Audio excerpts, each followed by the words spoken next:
Which is worse? A critter crawling up your leg in a dress or in pants? Story time, story time, story time.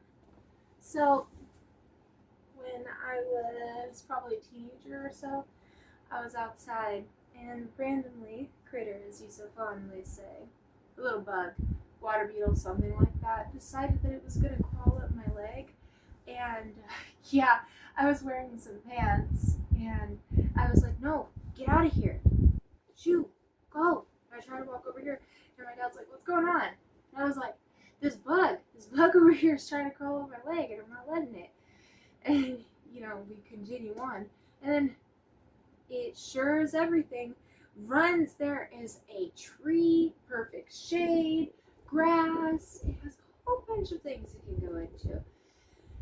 It decides my leg is the perfect place for its refuge from the hot ground. So, it crawled up my leg and I was like, oh, get out of my leg. And I shook my pants. And so, to this day, we make the joke, oh, get out of my leg.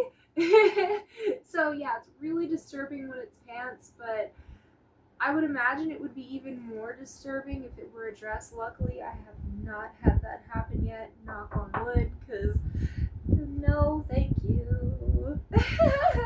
But, yeah. Hi over there. Does my area get any seasonal leaf changes? Bless you. My kitty sneezed. But, of course it does. I'm the only place in the world that it doesn't. No, I'm just kidding. They look pretty cool. I guess they look leafy, changey. I don't really know the differences between them. I don't have the artistic exact definitions, but they look pretty cool nonetheless. And happy autumn to you, or as we like to call it here, fall. Hopefully, I don't do very many of those within this season, and you don't either. What does the phlebotomist do? They take your blood. No, but seriously, they really do. They're the person that comes and takes your blood. Let's see, where do I got it? Hey, what do you know? The bruise actually went away. I had a really bad bruise that was there. They got me 3 times the last time because they had to get 12 vials of blood. Good old vampires. So the phlebotomist basically is the person that can technically find your veins that they need in there so they can get a nice, jab. They have a very hard time doing mine. It's not that they can't find them. They find them, oh yes they do. The issue is like it looks like it'll give, it feels like it'll give, and then the moment they go in there, it's like, no, and hide! And they get nothing except drip, drip. Seriously, at that pace, every single time. And it looks really, really dark. Like, darker than it's ever looked in my own life, personally. I'm not really sure what's going on with that. It's probably because I have too much CO2 in my blood.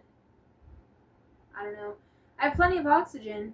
Just for some reason, the CO2, there's too much buildup in there. Probably because of the SVT, a heart condition. I'm not a doctor, but I kind of sound like a nurse. No.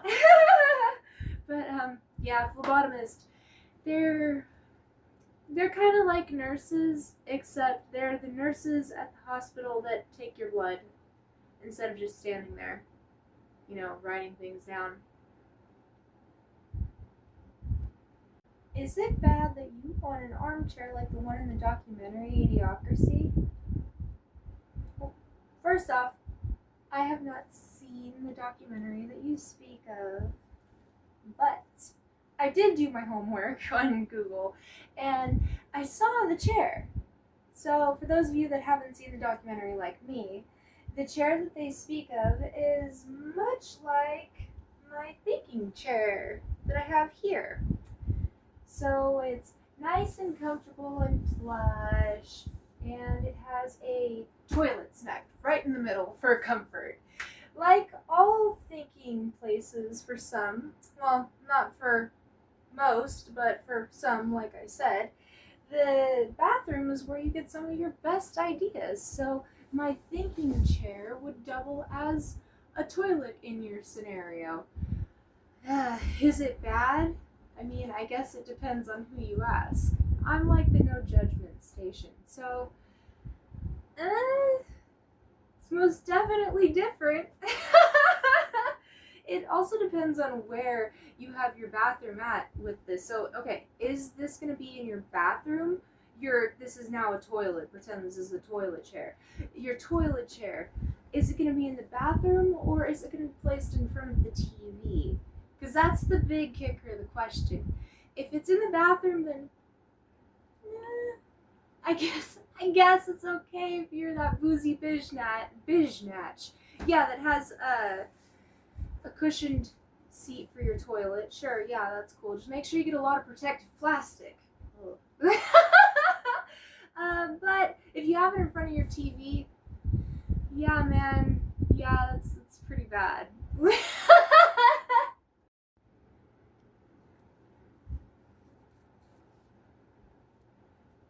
What does a rheumatologist do? The reason why I made this video was to show you guys my actual posture.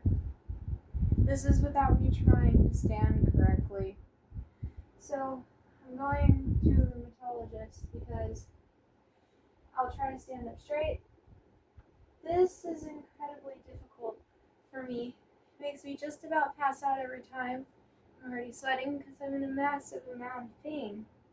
But yeah, I can't even see straight when I do that. But anyways, my hands have this really terrible thing going on where my knuckles are becoming huge.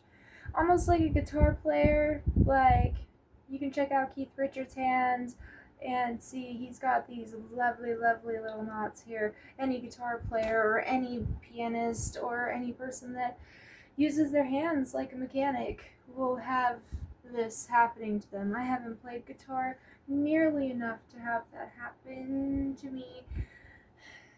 I also, I would cut that out of the video that you just saw, what just happened a second ago, because I'm insecure about it.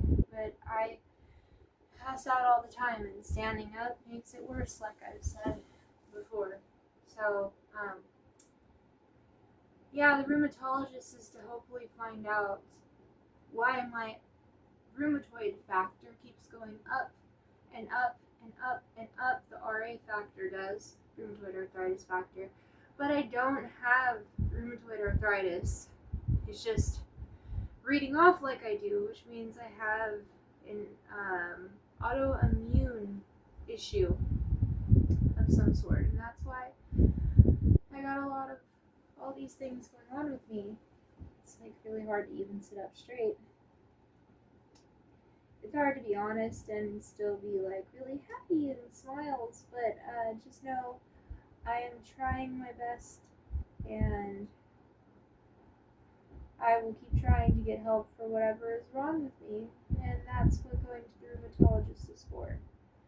So, yeah, I don't really know more than that. Sorry. What would I do if I were turned into a pizza that could talk and see everything that's going on? It's a good, interesting question. Just imagine some magic happens. Like some spell of bippity boppity, something else I can't say, and now I'm a pizza person. Yeah, so what would I do if I could talk and I were a pizza?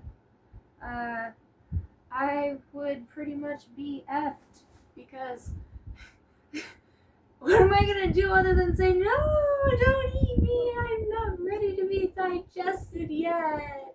I was just baked 27 years ago. Yeah, I don't know, I would hope that I could find the magic person that turned me into this pizza person, so I could, either keep the nice pizza dress and have it as a good costume for later, perhaps, or just never go back into the pizza situation again and eat all of it. Here's the conundrum, though. If I were half pizza person, and like I said, half person, half pizza, I wouldn't last very long, because I would get into that self-cannibalization thing. So yeah, if I were turned into a talking pizza, I would just be like, ow, ow, ow, probably until I was fully digested.